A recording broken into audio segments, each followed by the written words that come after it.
Ya, pemirsa, di tengah musim hujan yang mulai membayangi wilayah Jakarta dan sekitarnya, ini masyarakat dihantui tak hanya oleh ancaman banjir saja, namun juga isu mikroplastik yang disebut terkandung dalam hujan di Jakarta. Badan Riset Nasional pun membenarkan temuan itu.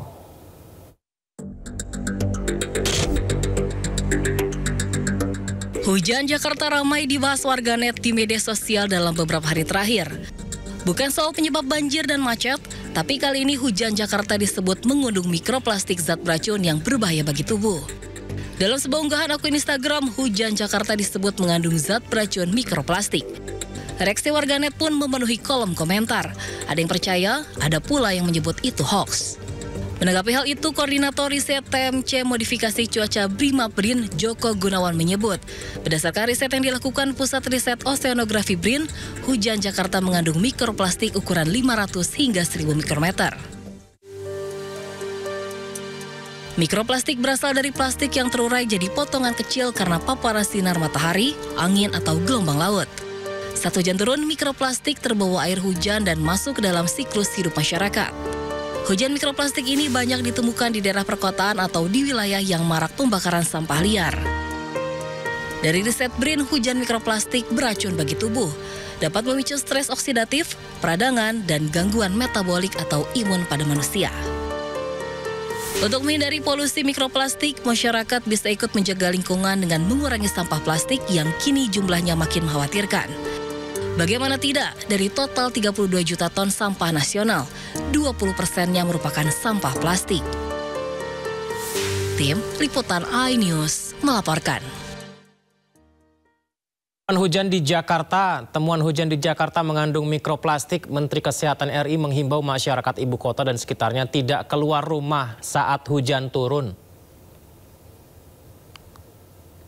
Ya, mungkin tidak keluar rumah meskipun ada jas hujan atau payung, ya, disarankan begitu. Hujan deras yang mengguyur kota Jakarta beberapa minggu belakangan ini ternyata mengandung mikroplastik. Budi Gunadi Sadikin, Menteri Kesehatan, juga memberikan himbauan-himbauan seperti warga Jakarta diminta pakai masker kalau keluar rumah, apalagi saat hujan turun. Bahkan Menteri Kesehatan juga minta warga Jakarta tidak langsung keluar rumah saat hujan turun. Himbauan saya buat masyarakat adalah bahwa ya kalau bisa yang paling aman melindunginya pakai masker kalau jalan di luar. Tapi kalau tidak, ya usahakan jangan jalan di luar sesudah hujan, karena ini turunnya kan saya dengar dekat-dekat hujan. Pemirsa, dari langit yang mendung berat, turun hujan dengan ancaman lekat, banjir di daerah kian menjadi, mikroplastik pun hadir tanpa disadari. Kita bahas lebih dalam terkait ancaman hujan mengandung mikroplastik malam ini. Sudah bergabung bersama kami pakar kesehatan Dwiki Budiman dan Kepala Lab Mikroplastik Ekoton Rafika Aprilianti. Selamat malam Pak Diki dan Kak Rafika, Assalamualaikum. Waalaikumsalam. Waalaikumsalam warahmatullahi wabarakatuh, Mas. Terima kasih banyak. Malam, Pak Diki. Terima kasih banyak Pak Diki. Kak Rafika sudah bergabung. Saya ingin ke Kak Rafika dulu. Mikroplastik, mikro itu kan kecil ya. Plastik itu mungkin apakah materi plastik itu ada di udara? Apakah maksudnya seperti itu, Kak Rafika? Apa sebenarnya itu? Ya, jadi kalau kita ngomongin plastik yang pada umumnya yang besar, tutup botol plastik dan sebagainya, itu tersusun dari 16.000 senyawa kimia dan 38%-nya itu adalah plasticizer, yang mana itu adalah pengganggu hormon. Nah, plastik yang besar itu karena faktor cuaca, faktor panas, kemudian faktor UV dan lain sebagainya, dia akan bisa terdegradasi menjadi potongan yang lebih kecil, namanya mikroplastik, yang ukurannya kurang dari 5 mm. Jadi itu tidak bisa terlihat oleh mata telanjang, harus menggunakan mikroskop seperti itu. Apa saja yang akhirnya berpotensi menyebabkan mikroplastik? Tadi dibilang botol minuman plastik ya, apakah ada yang lainnya? Seperti misalnya ini kan banyak yang menggunakan plastik seperti ban kendaraan, itu ketika kena aspal kan panas. Apakah yang kayak gitu juga punya potensi gitu, Kak Rafika? Iya, betul. Berdasarkan penelitian yang telah Ekoton lakukan di bulan Mei sampai Juli 2025, Ekoton melakukan penelitian mikroplastik yang ada di udara. Jadi mikroplastik yang ada di air hujan itu asalnya dari udara yang terkontaminasi oleh mikroplastik. Kemudian mikroplastik yang dari udara itu adalah dari aktivitas masyarakat yang ada di sekitarnya. Misalnya, yang kami temukan kategori paling banyak menyumbang mikroplastik di udara adalah 50% dari pembakaran sampah. Kemudian yang kedua dari aktivitas transportasi. Artinya pengikisan ban kendaraan dan sebagainya. Kemudian yang ketiga itu dari industri tekstil gitu, laundry dan lain sebagainya gitu. Berarti termasuk aktivitas masyarakat ini sendiri gitu ya, Kak Rafika ya? Saya ya, ke Pak Diki kalau gitu. Pak Diki gimana nih Pak? Berarti keseharian masyarakat ini kan tidak lepas daripada plastik, material plastik begitu. Ternyata ini mengakibatkan hal seperti ini. Berarti kan ini sulit untuk bisa diatasi ya, karena kan berhubungan dengan kegiatan sehari-hari masyarakat, Pak Diki. Ya, kita harus sadari ya bahwa kita saat ini hidup di era modern ini tidak lepas, bahkan jauh lebih banyak tantangan atau risiko kesehatan atau disebut dengan hazard ya. Hazard ini potensi yang mengancam kesehatan kita. Nah, tapi hazard ini bisa menjadi betul-betul disaster ataupun menjadi masalah ketika kita tidak melakukan mitigasi. Karena sekali lagi dibanding 100 tahun lalu ya saat ini kita menghadapi bukan hanya mikroplastik yang memang sudah menjadi bagian dari siklus ekologi global selain air dan karbon ya. Kedua adalah kita juga menghadapi bahkan dalam makanan ada pestisida. Bahkan di lingkungan kita ini ya polusi ini ya bukan hanya di udara ya, di air, di tanah. Belum lagi ancaman-ancaman lain, misalnya ancaman dari transportasi, industri, dan bahkan di dalam rumah pun dari cat misalnya segala macam. Semua itu tentu ada risiko, tidak ada nol risiko. Namun sekali lagi ya jangan juga masyarakat merasa bahwa aduh kalau begini ya bagaimana bisa keluar rumah. Ya kita harus sadari bahwa semua itu akan bermuara menjadi masalah kesehatan ketika kita melakukan pengabaian terhadap apa, misalnya kita tidak melakukan pencegahan ketika misalnya ke luar rumah, ya kita upayakan ya tadi memakai masker, kalau bicara hujan ya kan kita punya ada jas hujan dan lain sebagainya, termasuk juga hindarilah upaya supaya kita tidak terpapar lama, baik itu polusi di jalanan ataupun dalam konteks hujan ini, ya kalau lama-lama kehujanan ya begitu sampai ke rumah segera mandi ya, keramas, kemudian bajunya dicuci, jas hujannya dibilas, karena kalau itu tidak dilakukan itulah yang akhirnya bisa berakumulasi mengganggu resiko kesehatan. Karena nggak kelihatan dan ya ingat, Pak kalau Diki ya. Bicara bagaimana? Iya karena nggak kelihatan yang sehari-hari ini. Betul kan. Karena memang ini ukurannya sangat kecil kan, dan tadi disampaikannya kurang dari 5 mm, dan ini bahkan seperti satu butiran debu pasir halus, dan bahkan bisa ada yang disebut dengan nanoplastik kan. Dan meskipun bicara hujan, sebetulnya mikroplastik ini kan sudah ada, jadi bukan hal baru hanya ada di Indonesia. Di luar negeri, negara-negara maju ya di 2020-an atau bahkan 5-10 tahun lalu sudah menemukan yang disebut dengan plastic rain ya, hujan yang disebut mengandung mikroplastik. Tapi tentu saja ini bukan serta-merta akhirnya langsung menimbulkan gangguan kesehatan, karena sekali lagi manusia pun punya mekanisme pertahanan tubuh, belum lagi kalau kita melakukan upaya-upaya. Nah, masuknya mikroplastik ke dalam tubuh itu pun ada macam-macam, ada melalui pernafasan. Jadi kalau selama ini ya dari inhalasi ya dihirup dari udara, debu itu bisa terjadi di ruangan. Sebelum bicara Brin menyampaikan tentang hujan, ada juga dari makanan minuman pun ada mikroplastik ini ya, dari bahkan dari air keran atau botolan, ini dari riset di luar negeri ya, atau bahkan dari makanan ikan atau kerang, bahkan rata-rata dikatakan manusia saat ini mengkonsumsi partikel mikroplastik per tahun itu setara dengan 5 gram per minggu atau sekira seukuran satu kartu ATM. Ini riset ya di Eropa. Nah, di sistem yang lain juga ada cara melalui kulit atau kontak langsung. Ya, ini yang biasanya ketika si mikroplastik kehujanan ataupun ada paparan nempel di kulit, terutama ya saat tadi berenang misalnya. Ya, nah ini yang kalau tidak segera dibersihkan, ya ini yang kalau ada luka itu bisa menembus ini. Dan sebetulnya yang katakanlah riset mengatakan apa yang terjadi setelah masuk tubuh, ya ini yang tentu juga sekali lagi prosesnya lama dan tergantung juga pada seberapa banyak paparannya dan juga bagaimana daya tahan tubuh. Dan tapi ya ini juga tadi karena saya mendengar wah ini hoax segala macam, kita harus sadari ya bahwa hal-hal seperti ini memang sudah merupakan satu keniscayaan, tapi kita harus melakukan upaya supaya mikroplastik ini nggak terus bertambah, karena ini jadi mikroplastik ini bukan makhluk hidup satu ya, dia tidak membelah diri, dia tadi disampaikan Mbak Rifka bahwa ini karena proses kimiawi, fisika ya tadi pemanasan sehingga makin mengecil, bukan dia membelah diri ini bukan, tapi karena proses kimiawi fisika itu dan oleh karena itulah yang paling saya sarankan adalah mengurangi sumber plastik ini. Kak Rafika, saya ingin tanya juga soal risetnya. Jadi apakah riset ini diawali dengan penemuan dari, feses manusia, misalnya sudahkah di dalamnya terkandung bukti bahwa manusia di Jakarta mungkin ini sudah banyak terkontaminasi mikroplastik atau gimana penelitiannya Kak Rafika? Ya, jadi Ekoton itu meneliti mikroplastik itu sejak tahun 2017. Kemudian awalnya itu penelitian di air sungai, yang mana itu kan banyak sampah plastiknya di bantaran sungai, di badan air sungainya. Kemudian kita meneliti mikroplastik di organisme seperti ikan, udang, kemudian airnya. Dan memang semuanya terkontaminasi oleh mikroplastik. Kemudian kita penasaran nih, kan ikan sama udang terus kemudian sama air sungai itu kan jadi bahan yang kita konsumsi setiap harinya. Apakah sudah masuk ke dalam tubuh kita yang dijelaskan oleh Pak Diki tadi melalui konsumsi, inhalasi sama kontak kulit tadi.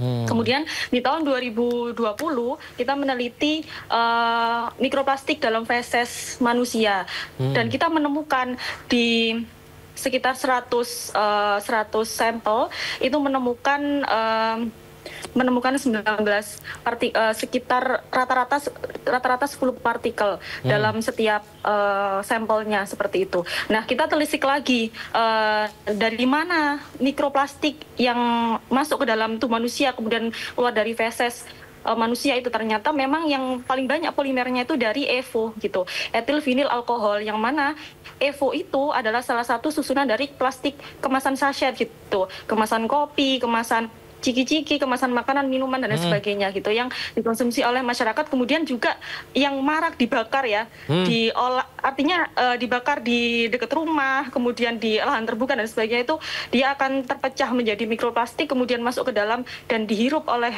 manusia. Berarti kemudian juga silakan dilanjutkan Kak Rafika, gimana?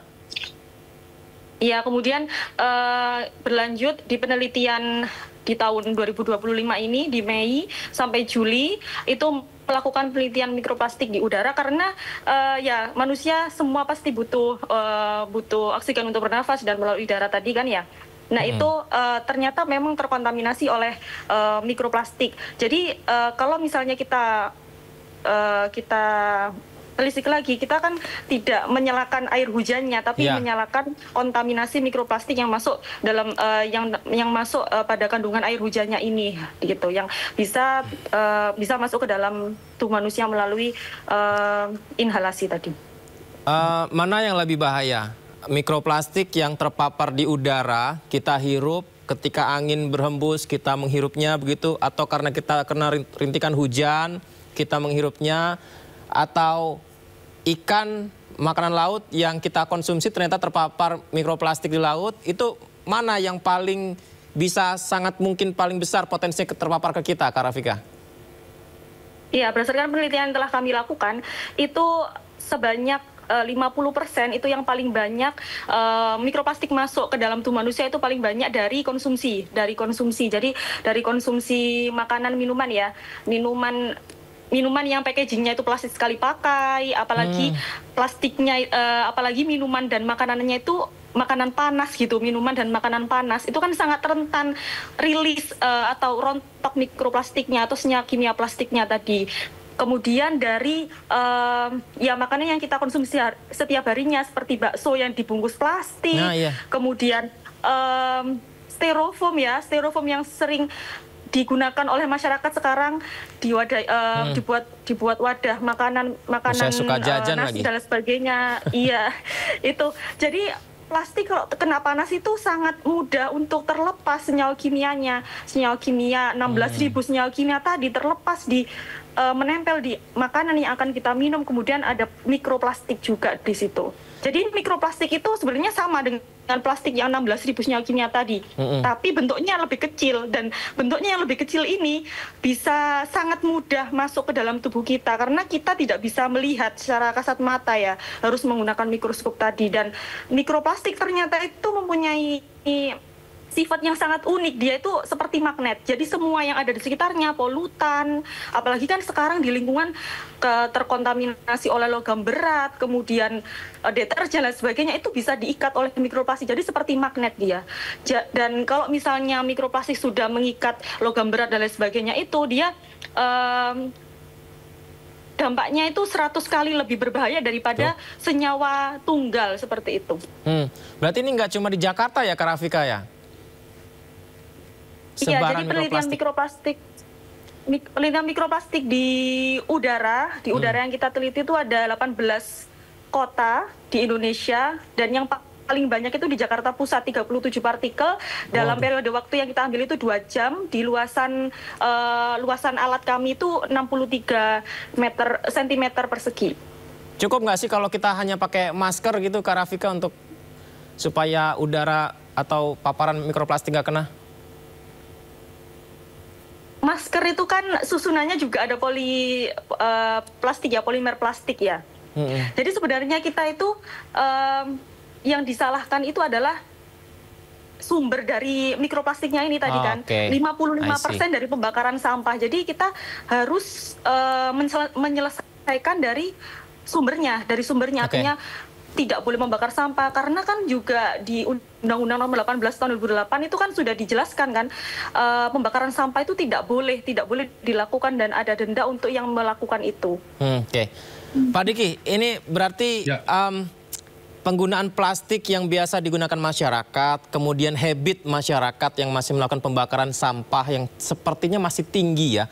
Berarti ini yang harusnya ada upaya lebih dari pemerintah untuk menyadarkan kepada entah distributor, entah kepada masyarakat sendiri supaya merubah pola hidupnya. Sulit dong Pak Diki itu untuk diwujudkan.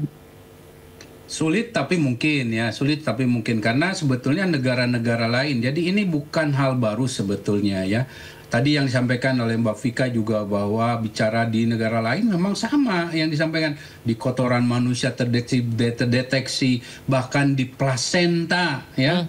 Plasenta itu sudah terdeteksi bahkan di otak. Nah, ini artinya memang semakin serius ya, walaupun belum dalam konteks menjadi seperti ancaman wabah yang seperti COVID yang akhirnya dampaknya akut ya, segera gitu. Tapi kalau ini diabaikan, kalau ini dibiarkan, ada pembiaran atau sudah nanti isunya lewat sendiri, plastiknya tidak seperti itu. Dia tidak akan mengikuti hukum biologi ya, karena apalagi tadi disampaikan ya. Jadi bicara plastik ini yang paling dalam fase yang pendek berbahaya, karena mikroplastik ini menjadi semacam vektor. Vektor itu pembawa patogen atau tadi logam berat, dan ini multifaktor polutan kalau vaksin itu. Multifaktor itu artinya ia tidak berbahaya hanya karena sifat kimianya, tapi kemampuan dia mengikat, mengangkut, melindungi polutan lain, termasuk mikroorganisme tadi yang akhirnya menyebabkan masalah kesehatan yang akan semakin serius. Bahkan dari riset terakhir ada potensi ke arah dia juga mendukung risiko terjadinya stroke. Kan ini berarti menjadi semakin berbahaya. Nah, inilah yang harus menyadarkan pemerintah, termasuk kita semua masyarakat, untuk ya kita harus sama-sama, karena nggak bisa pemerintah saja, nggak bisa individu, harus bersama. Ini harus komprehensif untuk tadi mengurangi sumbernya, dari sumbernya, pemakaiannya, bahkan bicara produksi sekarang harusnya ya sudah produksi yang reproduce gitu ya, yang ini ulang, karena kan plastik ini nggak bisa hancur dengan cara yang sangat singkat, ini bisa ratusan tahun. Nah inilah yang harus dibawa, dan tentunya untuk mendukung ini ya kita juga harus punya data ya. Jadi saya mendukung sebagai epidemiolog juga ya, selain kesehatan, ahli kesehatan lingkungan, kita perlu data ya, data-data seperti ini tadi yang harus dimiliki oleh pemerintah, bukan hanya di Jawa, bukan hanya di Jakarta, tapi di wilayah lain. Ingat, namanya mikroplastik ini bahkan di Antartika, bahkan di hutan-hutan di Eropa yang pedalaman yang dikatakan terasing, jarang didatangi orang pun sudah terdeteksi mikroplastik. Karena tadi dia sudah terbawa angin, terbawa curah hujan dan juga siklus air tadi. Jadi ini yang harus dibangun, dan melalui berita ini juga kita inginnya masyarakat tersadarkan ya, sudah kita kurangi ya dengan cara ya gunakanlah atau perilaku bersih sehat ini, termasuk juga tadi apapun makanan ya usahakan ya kita minimalisir dengan cara tidak dipanaskan, kalau bicara plastik ya langsung dikeluarkan dan sebagainya. Ini sangat detail ya, dan saya kira program-program, kebetulan kan Pak Presiden ini punya banyak program bagus sebetulnya. Ada cek kesehatan gratis, ada makan bergizi. Nah itu semua disusupi lah dengan peningkatan kesadaran, bukannya bicara mikroplastik sebetulnya, polusi ya, dan perilaku hidup bersih sehat lain. Dan ini yang ingin saya tekankan ya, bahwa mikroplastik ini saat ini di dunia ya, sebagai peneliti Global Health Security saya menemukan dia seperti kapal mikro ya, kapal kecil yang mengangkut racun kimia dan mikroorganisme patogen ke dalam tubuh manusia, bahkan bukan manusia saja tapi hewan.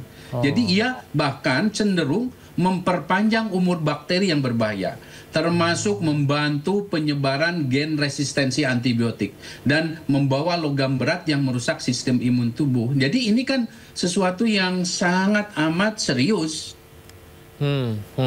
Baik, semoga saja tayangan kita ini ditonton oleh pemerintah sehingga bisa ada regulasi khusus, upaya serius ya Pak Diki, Kak Rafika, untuk bisa menyadarkan masyarakat, tidak hanya menyadarkan tapi juga memfasilitasi sehingga menjadi habit yang baik ke depan. Tidak ada lagi penggunaan plastik. Termasuk saya juga, Kak Rafika, Pak Diki, untuk mungkin mulai dari sekarang akan mengurangi penggunaan plastik. Terima kasih banyak Pak Diki, Kak Rafika sudah berbagi bersama kami. Selamat malam, Assalamualaikum. Selamat malam, Waalaikumsalam. Waalaikumsalam.